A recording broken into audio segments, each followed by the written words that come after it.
Hi cozy friends! It's almost winter, so you know what that means! We have to talk about our favorite winter cozy hobbies, okay? I'm so excited. Here are the themes for this list, like a conceptual mood board, if you will, okay? We obviously want coziness and warmth in all of these hobbies. Also getting ahead of your new goals for the year, and not necessarily resolution making, but like getting ahead of things, making it a practice, a habit, introducing new hobbies to start in the new year. If there's some that you've seen on past lists that we've done and you're like, I don't know about that, well this year, it's the time to try some new ones. Staying inside, and then also cold weather considerations. I just wanted to bring you in on what I was thinking of when I was curating this list, okay? But let's just get started. First, let's talk about hands-on hobbies. Pretty self-explanatory, but any hobbies that you're really gonna be like working with your hands on and kind of the traditional hobbies and crafts that you think of. So our very first one is the most seasonal of all, and that is garland making, specifically oranges and cranberries and popcorn. But my favorite part of it is making the dried oranges because you can use them for so many things, not just garlands. So you can have a little garland making party, you can just do it with you and your bestie, you can do it with you and your family, you and your partner. You can get a bunch of oranges, slice them up, put them in the oven, dry them. They look so cute, they smell so good.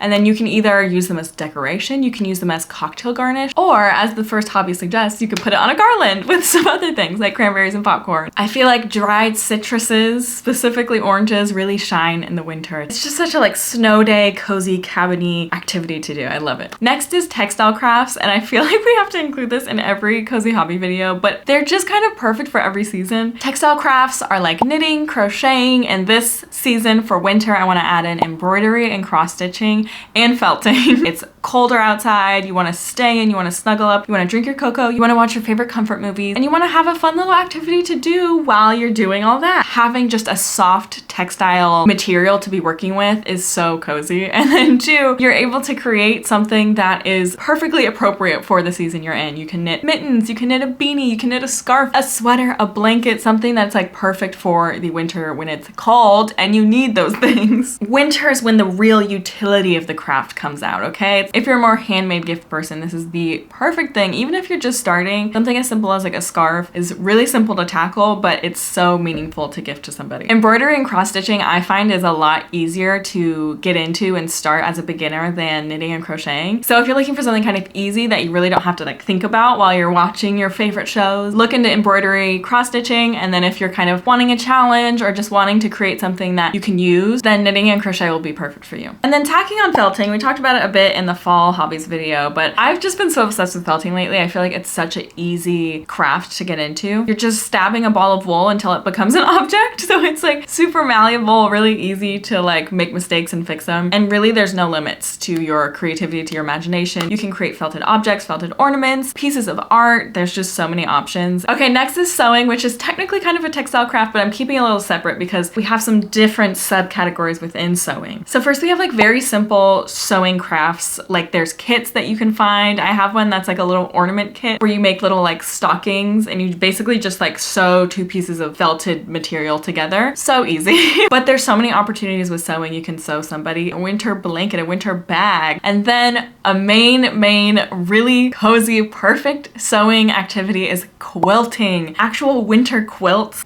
Like this is a hobby that I wish I had the skills to get into, and like everybody can start as a beginner somewhere. I know, but like sewing is so intimidating to me. So if it's not intimidating to you and you have yet to try and tackle a quilt, now's your time, okay? Get into it. Imagine just going out thrifting, finding some cool blankets, stitching them all together, and just this cozy little blanket.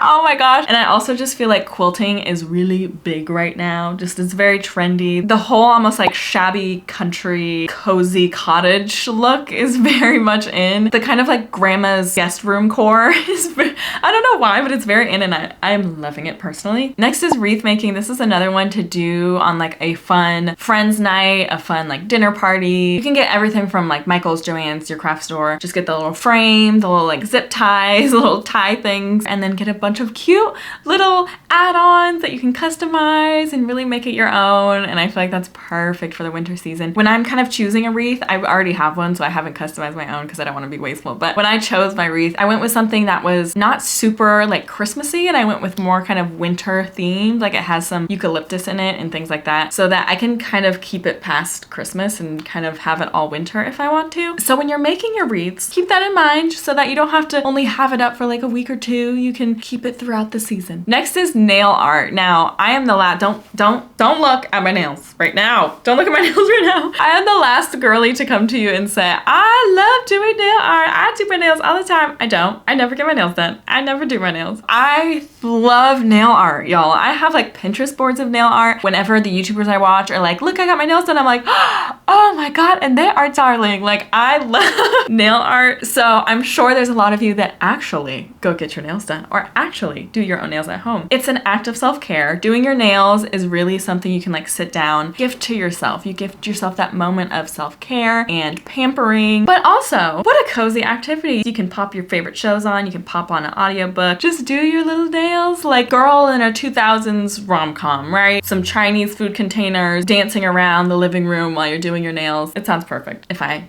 did my nails ever. And I also think it's perfect for winter because winter nail art goes crazy. I don't know what it is. It's like the little snowflakes. I feel like the nude colors that people typically go for and kind of like the blended French tips and stuff just look so good with like a little sparkly snowflake or like light flare of just like the reds and the greens and the just looks so much cuter in the winter. I saw a little gingerbread French tip. I nearly died. I nearly passed out. I thought it was so cute. Will I ever get it myself? No. Do I appreciate it on everybody else? Absolutely.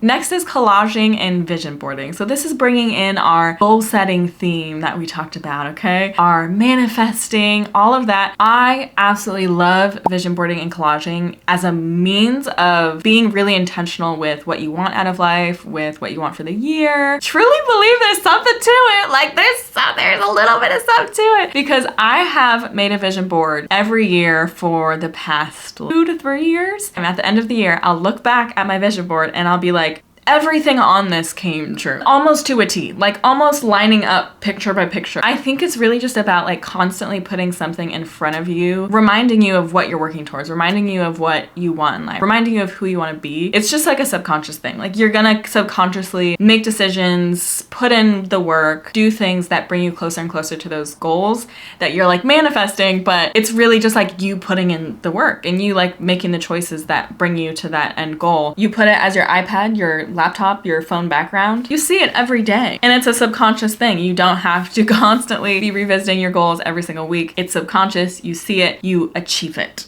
You see it, you achieve it. And I love that because I'm very much not somebody who is like grind culture, hustle culture, productivity first and foremost, work towards your goals all the time. Like we're tired. Everybody's tired. The Kim Kardashian, nobody wants to work anymore. Yeah, nobody, because we're all tired. Nobody wants to continue to like work on goals and productivity and bettering themselves in the like 5 free hours they have a week. Like nobody wants that. So what I love about the kind of vision board manifesting is that it's something you can spend time on. You can have like a cozy little moment, a cozy little evening. Just have like kind of childlike fun cutting out things from magazines or just like finding things on Pinterest and doing it virtually. Have that one moment and it lasts you for the whole year. And I just think right now for all of us, the state we're all kind of in, that's a much more sustainable, practical, approachable way to approach goals and personal improvement. Moving on.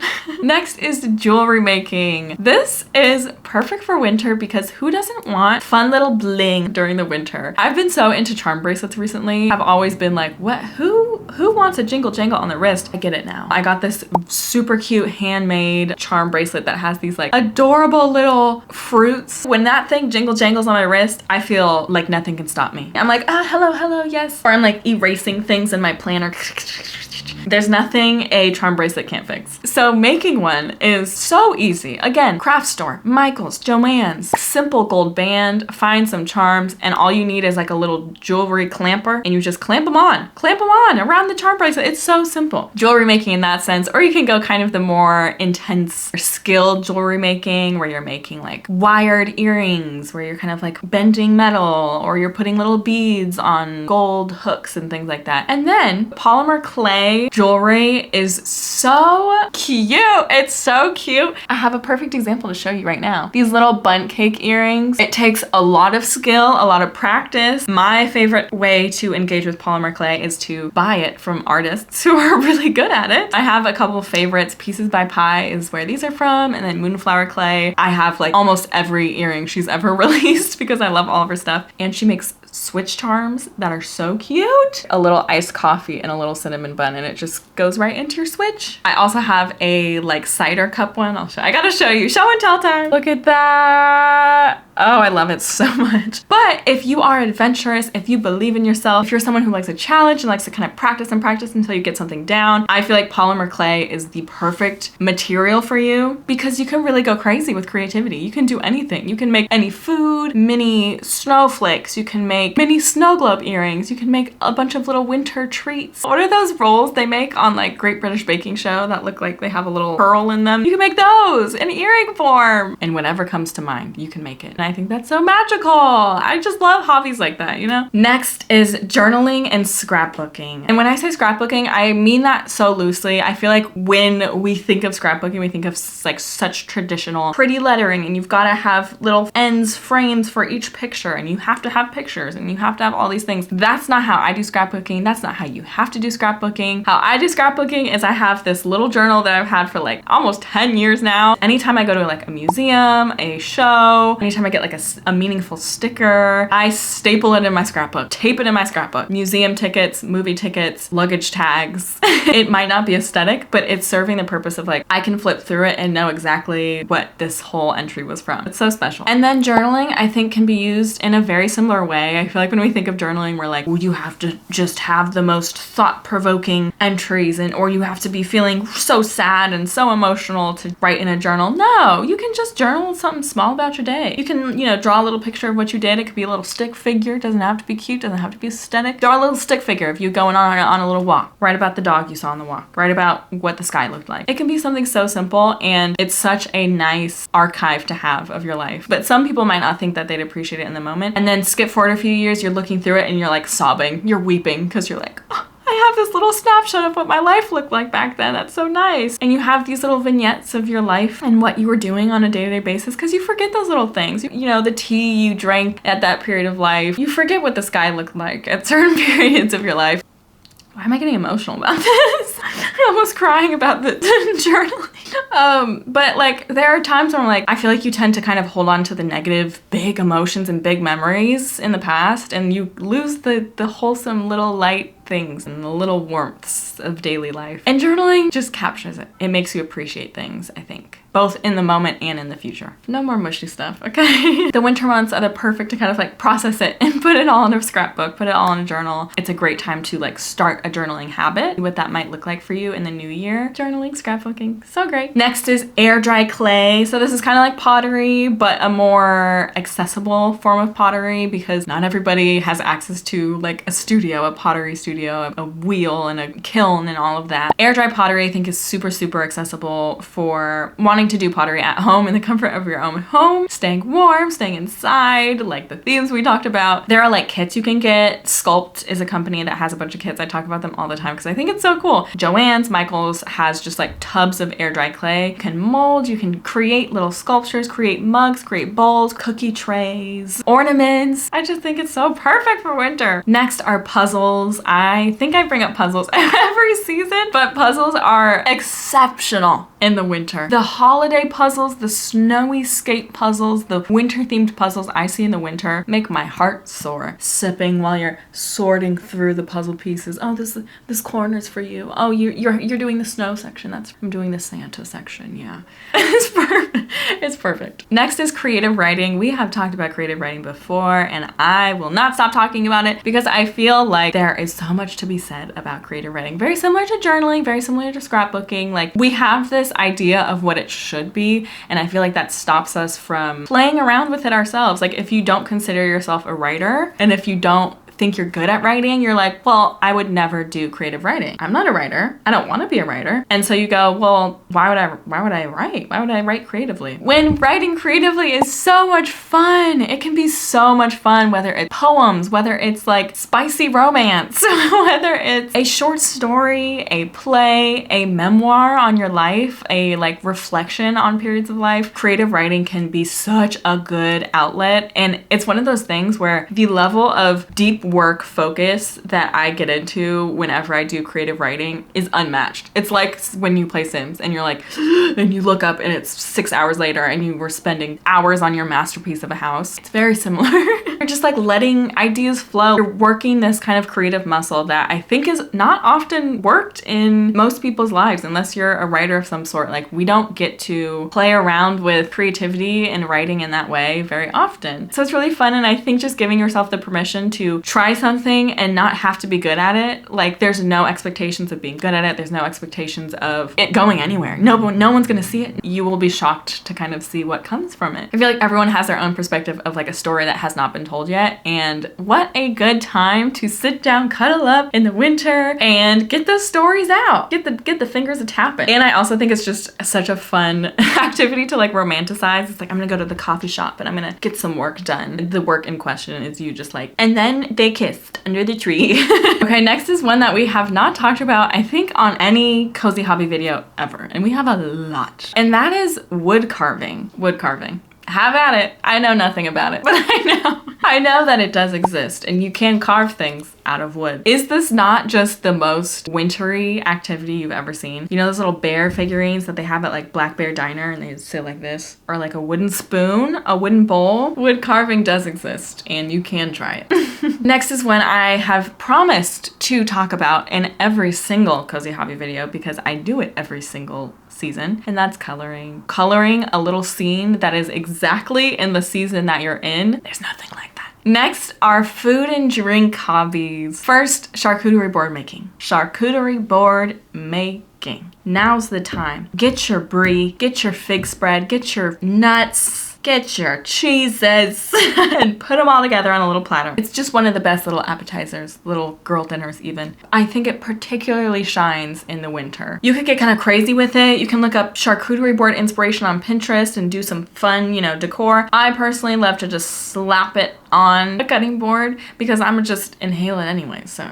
Next is cocktail and mocktail making. There's so many good ones for the winter, like little pepperminty ones, Bailey's, using eggnog. There's so many good ones for the winter. Again, like Pinterest, Instagram, TikTok as resources and references for recipes. And something about like having a cute little crystal glass, is that an oxymoron? Having a little crystal vessel filled with some kind of cocktail mocktail in front of the tree. Oh, it's just so classy and so wintry and just so marvelous. Next is one we talked about in the fall, and that is mulling wine. In our little Christmas decoration vlog, we mulled some wine and it was so good. It was so good. Pour wine in a pot. You put mulling spices in it. That's it. You can add some fun things like oranges and cranberries and just having a little warm drink while you're watching like a holiday movie. There's nothing like it. Next is bread making. People who make bread are truly a different breed in the best way. Like you are the strongest soldiers. You are the smartest people. There's a fire lit within you that I think the rest of us yearn to have. And I think bread making is the perfect thing for the winter. You can use it with your soups. You can use it on some winter sandwiches. You can gift it. If someone gifted me a sourdough loaf, a homemade sourdough loaf, you're never seeing the end of me. I'm showing up and I'm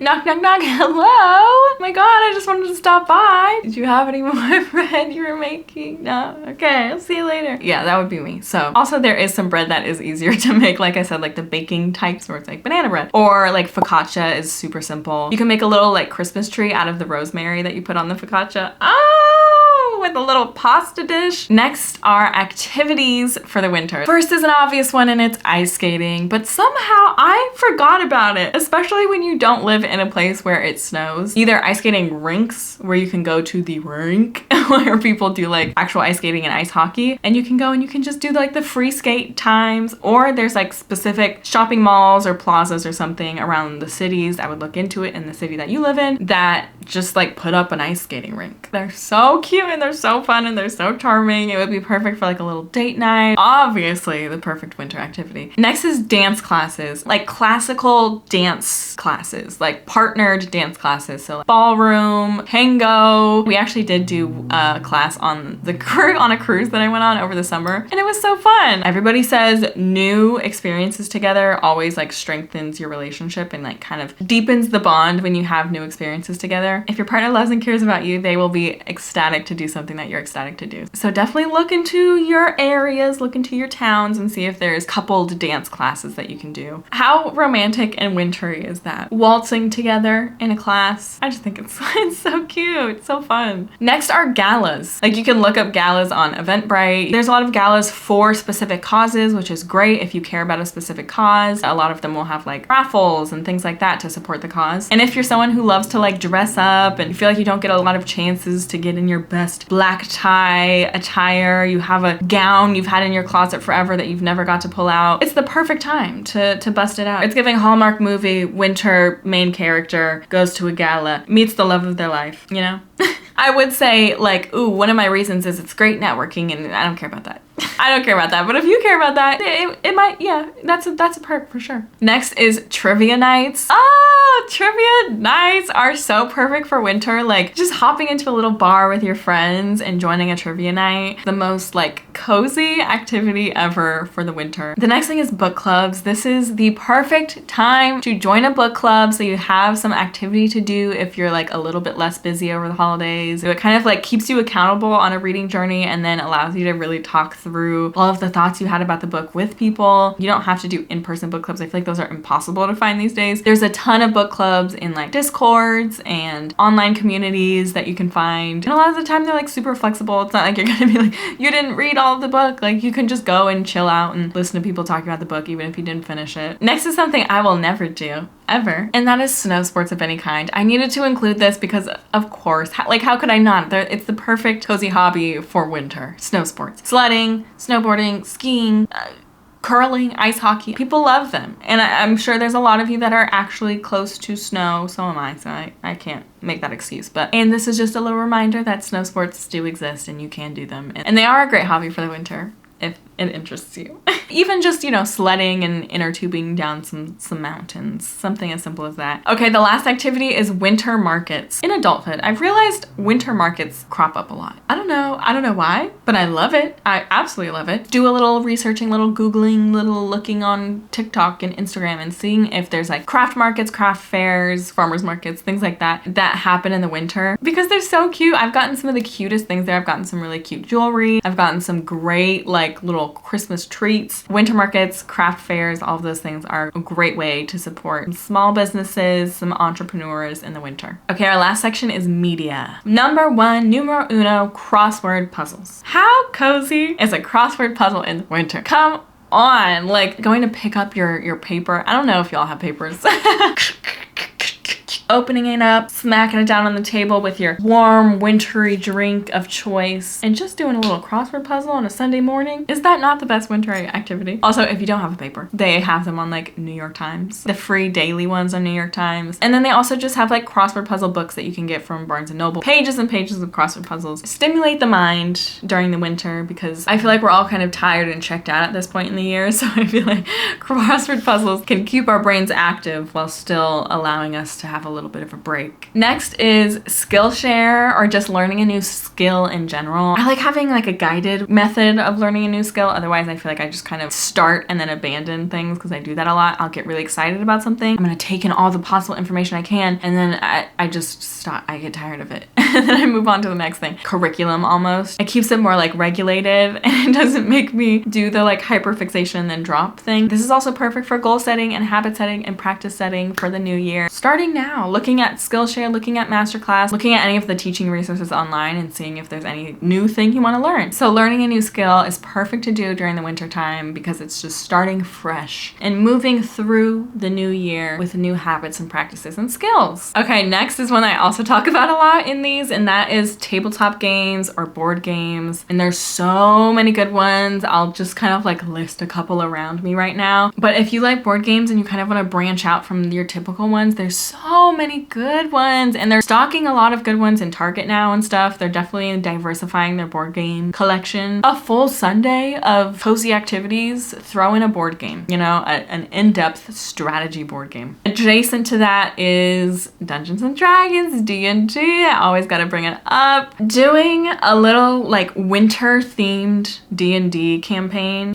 It just sounds so fun. So if you're a D&D person, definitely like talk to your people, talk to your usual people, and put forth the idea of like a winter themed campaign. Last but not least are cozy games. I will always talk about my favorite cozy games in these cozy hobby videos because I think cozy gaming is one of the best cozy hobbies ever, and I think it's applicable to every season. Here are the cozy games I think are perfect for winter though. First is Blanc, which is this beautiful 2D/3D hand-drawn game. It's hard to describe, but you'll see the visuals. It's so beautiful and it's cooperative, so it's 2 players. You can play it with your friend or a family member or partner, following a wolf cub and a fawn, kind of adventuring throughout this world. Perfect to share an experience with somebody this winter too. Next is Song of Nunu, which is a like League of Legends offshoot, but League of Legends is kind of getting into like cozy games recently, which is really interesting. And you're a boy traveling along with his Yeti friend, trying to find your lost mother. Just the perfect winter setting. Next is Roki, which is another like adventure puzzle game. Very similar vibes like Breath of the Wild. You're also traversing like a snowy setting, and Roki's based on like Nordic folklore. Kind of monsters you encounter along the way, you actually try to befriend and get to help you rather than like attack them. Super beautiful and great storyline. Next is Calico, and I love Calico for so many reasons, but it's like a small indie game. There's so much diversity in it, and you're running like a cute little cafe and doing a bunch of errands and kind of tasks for people in the world. But there's also this like beautiful snowy area of the world that it's perfect for winter. Is it just snow equals winter to me? Yes. And next is one I've just been like obsessed with recently, and it's Lego Fortnite. Again, it's just on the list because there is a snowy biome. Like there's a little area where there's so much snow and there's like wolves, and you can even build a house in the snowy area if you'd like. Lego Fortnite is just so fun and addicting. Like if you like Minecraft, you will love Lego Fortnite, and you can play it with friends. So I've been playing it with a couple friends and we're just like simply addicted to it. Like it's just so fun. It's so fun. It's a lot of just like resource gathering and then building your little town up. So cute, so fun. I don't know who told Lego and Fortnite to join together and make like the cutest game ever, but it's definitely one of my top games of 2023, and it like just came out. I also want to give a little shout out to Illy, one of my friends, who made an adorable cozy games for the winter video. So if you want some more ideas, definitely go check Illy out. Those are all of the cozy hobbies for the winter. Thank you for sticking with me. This winter, I am prescribing all of you some rest, some you time, some downtime, some decompressing. And I think a lot of people are feeling a sense of burnout, a sense of depletion of energy. And it's really important to really process those feelings. Feel them. Don't push them away. Don't push them down. Really unpack where they're coming from and find the little gaps in which you can create a little bit of levity and a little bit of care for yourself. I think a lot of these things on this list are really great starting points if you need some inspiration for how to give that to yourself and kind of relearn how to incorporate play and release in your life. Happy winter. I love you so much. Stay cozy. Bye.